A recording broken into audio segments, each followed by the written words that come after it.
ओम श्री गणेशाय नमः। ओम नमः शिवाय। ऋषिका पर भगवान शिव की कृपा। एक असुर से उसके धर्म की रक्षा करके उसके आश्रम में नंदिकेश नाम से निवास करना और वर्ष में एक दिन गंगा का भी वहाँ आना। तदंतर श्री सूत जी ने जब बहुत से शिवलिंगों के कथा प्रसंग सुना दिए तब ऋषियों ने पूछा, महामते सूत जी, वैशाख शुक्ल सप्तमी के दिन गंगा जी नर्मदा में कैसे आईं? इसका विशेष रूप से वर्णन कीजिए। वहाँ महादेव जी का नाम नंदिकेश्वर कैसे हुआ, इस बात को भी प्रसन्नतापूर्वक बताइए। सूत जी ने कहा, महर्षियों, एक ब्राह्मणी थी जिसका नाम ऋषिका था। वह किसी ब्राह्मण की पुत्री थी और एक ब्राह्मण को ही विधि पूर्वक ब्याही गई थी।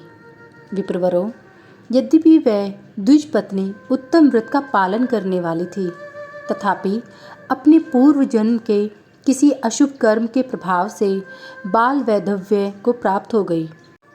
तब वह ब्राह्मण पत्नी ब्रह्मचर्य व्रत के पालन में तत्पर हो पार्थिव पूजन पूर्वक अत्यंत कठोर तपस्या करने लगी।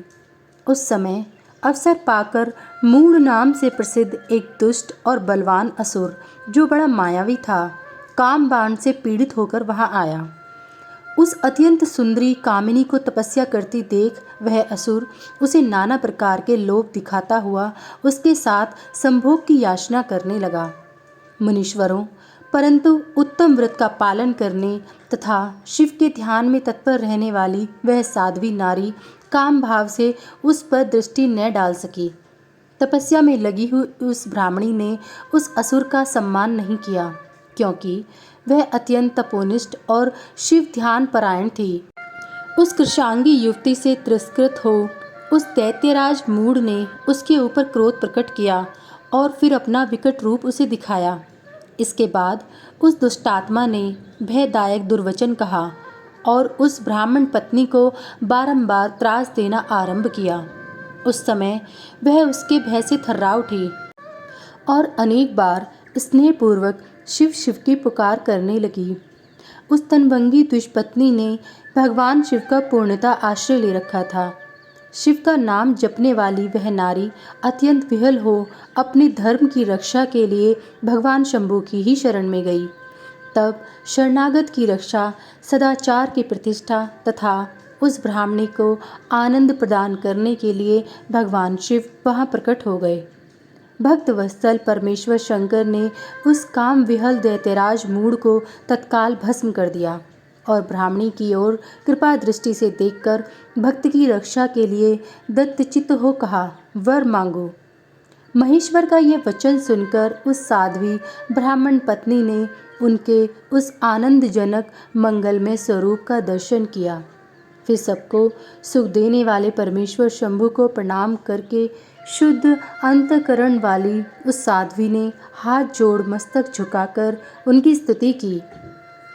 ऋषिका बोली, देवदेव महादेव, शरणागत वत्सल, आप दीन बंधु हैं, भक्तों की सदा रक्षा करने वाले हैं। आपने मूढ़ नामक असुर से मेरे धर्म की रक्षा की है, क्योंकि आपके द्वारा यह दुष्ट असुर मारा गया। ऐसा करके आपने संपूर्ण जगत की रक्षा की है। अब आप मुझे अपने चरणों की परम उत्तम एवं अनन्य भक्ति प्रदान कीजिए। नाथ, यही मेरे लिए वर है, इससे अधिक और क्या हो सकता है। प्रभु महेश्वर, मेरी दूसरी प्रार्थना भी सुनिए। आप लोगों के उपकार के लिए यहाँ सदा स्थित रहिए। महादेव जी ने कहा, ऋषिके, तुम सदा चारिणी और विशेषतः मुझ में भक्ति रखने वाली हो। तुमने मुझसे जो जो वर मांगे हैं वह सब मैंने तुम्हें दे दिए। ब्राह्मणों, इसी बीच में श्री विष्णु और ब्रह्मा आदि देवता वहाँ भगवान शिव का आविर्भाव हुआ जान हर्ष से आए हुए और अत्यंत प्रेम पूर्वक शिव को प्रणाम करके उन सब ने उनका भली भांति पूजन किया। फिर शुद्ध हृदय से हाथ जोड़ मस्तक झुकाकर उनकी स्तुति भी की। इसी समय साध्वी देवनदी गंगा उस ऋषिका से उसके भाग्य की सराहना करती हुई प्रसन्नचित्त हो बोली। गंगा ने कहा, ऋषिके, वैशाख मास में एक दिन यहाँ रहने के लिए मुझे भी तुम्हें वचन देना चाहिए। उस दिन मैं भी इस तीर्थ में निवास करना चाहती हूँ। सूत जी कहते हैं, महर्षियों, गंगा जी की यह बात सुनकर उत्तम व्रत का पालन करने वाली सती साध्वी ऋषिका ने लोकहित के लिए प्रसन्नतापूर्वक कहा, बहुत अच्छा, ऐसा हो।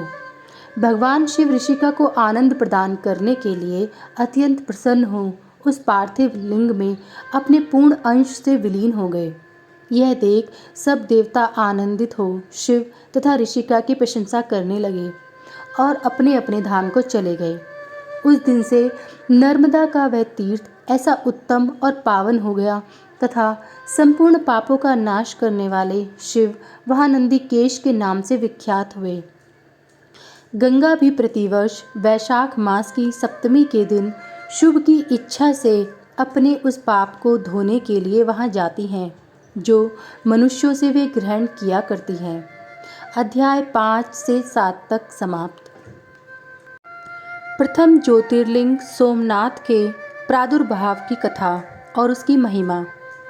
तदंतर कपिला नगरी के कालेश्वर, रामेश्वर आदि की महिमा बताते हुए सूत जी ने समुद्र के तट पर स्थित गोकर्ण क्षेत्र के शिवलिंगों की महिमा का वर्णन किया।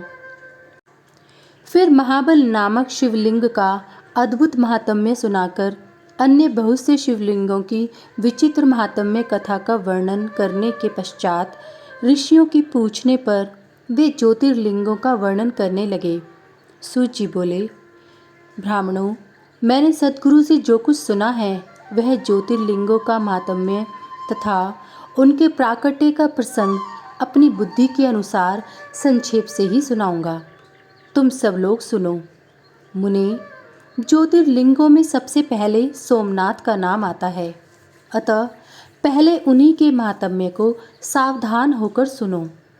मुनीश्वरों, महामना प्रजापति दक्ष ने अपनी अश्विनी आदि 27 कन्याओं का विवाह चंद्रमा के साथ किया था। चंद्रमा को स्वामी के रूप में पाकर वे दक्ष कन्याएं विशेष शोभा पाने लगीं तथा चंद्रमा भी उन्हें पत्नी के रूप में पाकर निरंतर सुशोभित होने लगे। उन सब पत्नियों में भी जो रोहिणी नाम की पत्नी थी, एकमात्र वही चंद्रमा को जितनी प्रिय थी उतनी दूसरी कोई पत्नी कदापि प्रिय नहीं हुई।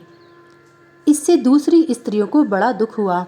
वे सब अपने पिता की शरण में गईं। वहाँ जाकर उन्होंने जो भी दुख था उसे पिता को निवेदन किया। द्विजों, वह सब सुनकर दक्ष भी दुखी हो गए और चंद्रमा के पास आकर शांतिपूर्वक बोले। दक्ष ने कहा, कलानिधे, तुम निर्मल कुल में उत्पन्न हुए हो। तुम्हारे आश्रय में रहने वाली जितनी स्त्रियां हैं उन सबके प्रति तुम्हारे मन में न्यूनाधिक भाव क्यों हैं? तुम किसी को अधिक और किसी को कम प्यार क्यों करते हो? अब तक जो किया सो किया, अब आगे फिर कभी ऐसा विषमतापूर्ण बर्ताव तुम्हें नहीं करना चाहिए, क्योंकि उसे नरक देने वाला बताया गया है। सूत जी कहते हैं, महर्षियों, अपने दामाद चंद्रमा से स्वयं ऐसी प्रार्थना करके प्रजापति दक्ष घर को चले गए। उन्हें पूर्ण निश्चय हो गया था कि अब फिर आगे ऐसा नहीं होगा, पर चंद्रमा ने प्रबल भावी से विवश होकर उनकी बात नहीं मानी। वे रोहिणी में इतने आसक्त हो गए थे कि दूसरी किसी पत्नी का कभी आदर नहीं करते थे। इस बात को सुनकर दक्ष दुखी हो फिर स्वयं आकर चंद्रमा को उत्तम नीति से समझाने लगे तथा न्यायोचित बर्ताव के लिए प्रार्थना करने लगे।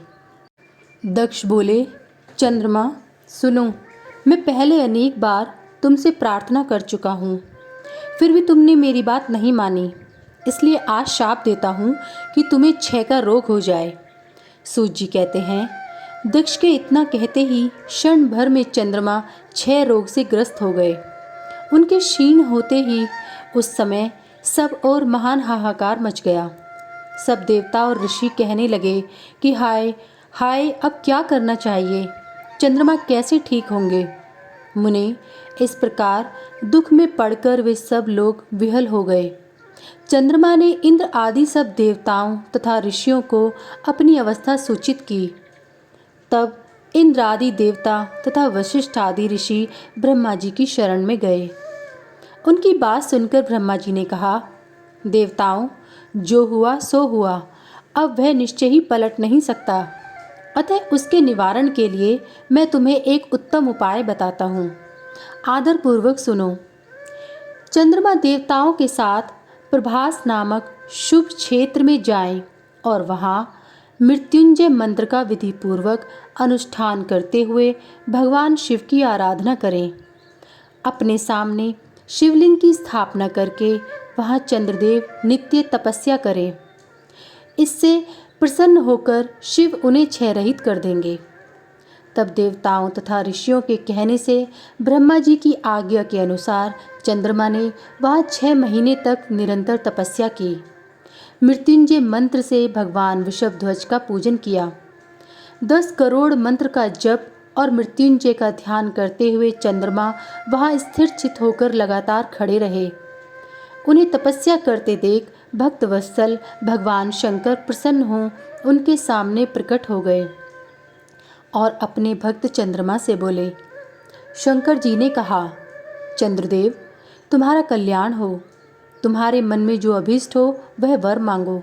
मैं प्रसन्न हूँ, तुम्हें संपूर्ण उत्तम वर प्रदान करूँगा।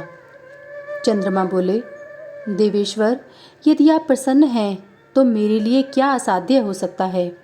तथापि प्रभु शंकर, आप मेरे शरीर के इस क्षय रोग का निवारण कीजिए। मुझसे जो अपराध बन गया है उसे क्षमा कीजिए। शिवजी ने कहा, चंद्रदेव, एक पक्ष में प्रतिदिन तुम्हारी कला क्षीण हो और दूसरे पक्ष में फिर वह निरंतर बढ़ती रहे। तदंतर चंद्रमा ने भक्ति भाव से भगवान शंकर की स्तुति की। इससे पहले निराकार होते हुए भी वे भगवान शिव फिर साकार हो गए। देवताओं पर प्रसन्न हो उस क्षेत्र के महात्म्य को बढ़ाने तथा चंद्रमा के यश का विस्तार करने के लिए भगवान शंकर उन्हीं के नाम पर वहाँ सोमेश्वर कहलाए और सोमनाथ के नाम से तीनों लोकों में विख्यात हुए। ब्राह्मणों, सोमनाथ का पूजन करने से वे उपासक के क्षय तथा कोढ़ आदि रोगों का नाश कर देते हैं। ये चंद्रमा धन्य हैं, कृतकृत्य हैं, जिनके नाम से तीनों लोकों के स्वामी साक्षात भगवान शंकर भूतल को पवित्र करते हुए प्रभास क्षेत्र में विद्यमान हैं। वहीं संपूर्ण देवताओं ने सोमकुंड की भी स्थापना की है, जिसमें शिव और ब्रह्मा का सदा निवास माना जाता है। चंद्रकुंड इस भूतल पर पापनाशन तीर्थ के रूप में प्रसिद्ध है। जो मनुष्य उसमें स्नान करता है वह सब पापों से मुक्त हो जाता है। क्षय आदि जो असाध्य रोग होते हैं वे सब उस कुंड में 6 मास तक स्नान करने मात्र से नष्ट हो जाते हैं। मनुष्य जिस फल के उद्देश्य से इस उत्तम तीर्थ का सेवन करता है उस फल को सर्वथा प्राप्त कर लेता है, इसमें संशय नहीं है। चंद्रमा निरोग होकर अपना पुराना कार्य संभालने लगे। इस प्रकार मैंने सोमनाथ की उत्पत्ति का सारा प्रसंग सुना दिया। मुनीश्वरों, इस तरह सोमेश्वर लिंग का प्रादुर्भाव हुआ है। जो मनुष्य सोमनाथ के प्रादुर्भाव की इस कथा को सुनता अथवा दूसरों को सुनाता है वह संपूर्ण अभीष्ट को पाता और सब पापों से मुक्त हो जाता है। अध्याय 8 से 14 तक समाप्त। सभी वेद और पुराण को सुनने के लिए हमारे इस चैनल को सब्सक्राइब कीजिए और हमारी सभी वीडियो को लाइक करने की कृपा करें और कमेंट में हर हर महादेव लिखना ना भूलें। भगवान भोलेनाथ की कृपा आप सब पर सदैव बनी रहे। यदि मुझसे पढ़ने में कोई त्रुटि हो गई हो तो प्लीज़ मुझे क्षमा करें। हर हर महादेव। जय भोलेनाथ।